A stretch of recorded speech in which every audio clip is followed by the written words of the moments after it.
باب نمبر 48، باب كسوة الكعبة. کعبہ کو لباس پہنانا. حدیث نمبر 1594. حدثنا عبد الله بن عبد الوهاب حدثنا خالد بن الحارث حدثنا سفيان حدثنا واصل الأحدب عن أبي وائل قال: جئت إلى شيبة. وحدثنا قبيصة حدثنا سفيان عن واصل عن أبي وائل قال: جلست مع شيبة على الكرسي في الكعبة فقال: لقد جلس هذا المجلس عمر رضي الله عنه فقال: لقد هممت ألا أدع فيها صفراء ولا بيضاء إلا قسمته. قلت: إن صاحبيك لم يفعلا. قال: هما المرآن أقتدي بهما. ابو وائل سے روایت ہے کہ میں شیبہ رضی اللہ عنہ کے پاس کرسی پر بیٹھا تو انہوں نے کہا اسی جگہ عمر رضی اللہ عنہ بیٹھے اور انہوں نے کہا میں نے ارادہ کیا ہے کہ کعبہ میں جو بھی سونا اور چاندی ہے میں اسے تقسیم کر دوں. میں نے کہا آپ کے دو ساتھیوں نے یہ کام نہیں کیا تو انہوں نے کہا وہ دونوں ایسے آدمی ہیں جن کی میں پیروی کرتا ہوں. فوائد. نمبر 1، جلست مع شیبہ. یہ شیبہ بن عثمان بن طلحہ عبدری حجاجی رضی اللہ تعالی عنہ صحابی ہے. کعبہ کا حاجب یعنی دربان ہونے کی وجہ سے انہیں حجبی کہا جاتا ہے. کعبہ کی چابی ان کے پاس رہتی تھی اور اب تک ان کی اولاد میں قائم ہے، اس لیے کعبہ کے کلید بردار کو شیبی کہا جاتا ہے. نمبر 2، عبد الرحمن بن محمد المحاربی عن الشیبانی کی روایت میں جو ابن ماجہ حدیث نمبر 3116 اور طبرانی حدیث نمبر 7195 میں اسی سند سے ہے، ابو وائل سے مروی ہے کہ انہوں نے کہا ایک آدمی نے میرے ہاتھ کچھ درہم بیت اللہ کے ہدیہ کے لیے بھیجے. میں بیت اللہ میں داخل ہوا، اس وقت شیبہ رضی اللہ عنہ کرسی پر بیٹھے تھے. میں نے انہیں وہ دے دیے.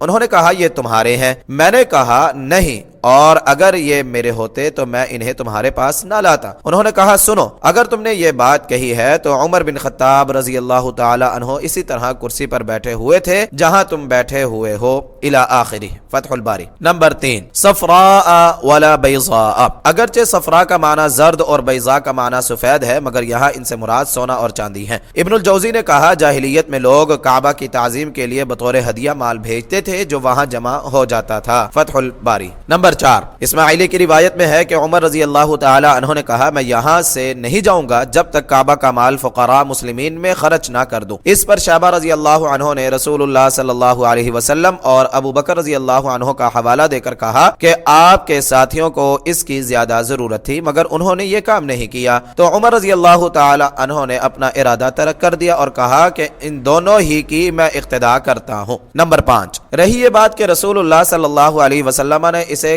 کیوں خرچ نہیں کیا تو اہل علم نے اس کے مختلف توجیہیں کی ہیں مگر قابل اعتماد وجہ وہی ہے جو صحیح مسلم حدیث نمبر 1333 میں عائشہ رضی اللہ عنہا کی حدیث کے بعض طرق میں ہے کہ رسول اللہ صلی اللہ علیہ وسلم نے ان سے فرمایا لولا ان قومک حدیثو عہد بجاہلیہ او قال بکفر لانفقت کنز الکعبۃ فی سبیل اللہ ولجعلت باباہا بالارض. اگر یہ نہ ہوتا کہ تمہاری قوم کے لوگ نئے نئے جاہلیت سے یا فرمایا کفر سے آئے ہیں تو میں کعبہ کا خزانہ فی سبیل اللہ خرچ کر دیتا اور اس کا دروازہ زمین کے برابر کر دیتا. اس حدیث کے مطابق رسول اللہ صلی اللہ علیہ وسلم کے کعبہ کا خزانہ خرچ نہ کرنے کا سبب وہی تھا جو کعبہ کو اس کی پہلی حالت پر رہنے دینے کا تھا. جب وہ سبب ختم ہو گیا تو عبداللہ بن زبیر رضی اللہ عنہما نے اسے رسول اللہ صلی اللہ علیہ وسلم کی خواہش کے مطابق تعمیر کر دیا. اسی طرح کعبہ کا خزانہ فی سبیل اللہ خرچ کرنا بھی جائز ہو گیا. فتح الباری. عمر بن خطاب رضی اللہ تعالی عنہ نے جو کعبہ کا خزانہ تقسیم نہیں کیا اور بیت اللہ کی بناوٹ میں تبدیلی نہیں کی تو اس کی وجہ وہی تھی جو رسول اللہ صلی اللہ علیہ وسلم کے زمانے میں تھی. پھر کافی مدت گزرنے کے بعد مانع ختم ہو گیا تو دونوں کام جائز ہو گئے.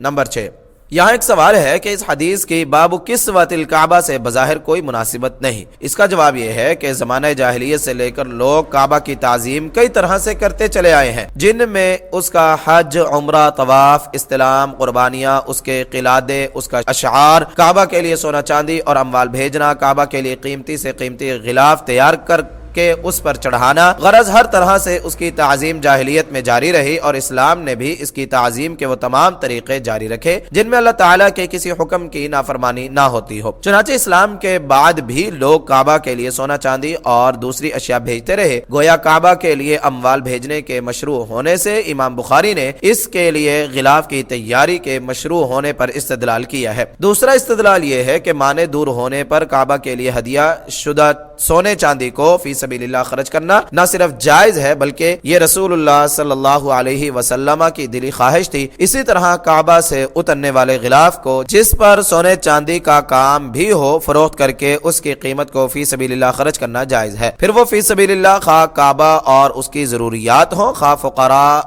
المسلمین ہو، خواہ جہاد فی سبیل اللہ ہو یا دوسرے مصارف، سب میں کعبہ کے اموال اور اس کے غلاف کی فروخت سے حاصل شدہ آمدنی خرچ کرنا درست ہے۔